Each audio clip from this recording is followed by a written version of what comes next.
So this is a display bed that we've made, and it is netted, as you can see there in the middle. And we deliberately created it for imagery for the netting to not show. And you can see how useful netting is based on this picture. So all of this Gumphrina, I'm going to push it up, which was way up here, was gorgeous until that a downpour came.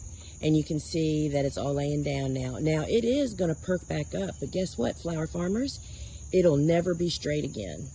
Unlike this Gumphrina that is perfectly straight and beautiful. So I often get asked, oh my gosh, I can't believe you net everything. Well, this is why, friends. All it takes is one 10-minute downpour to ruin all of your months and months of work.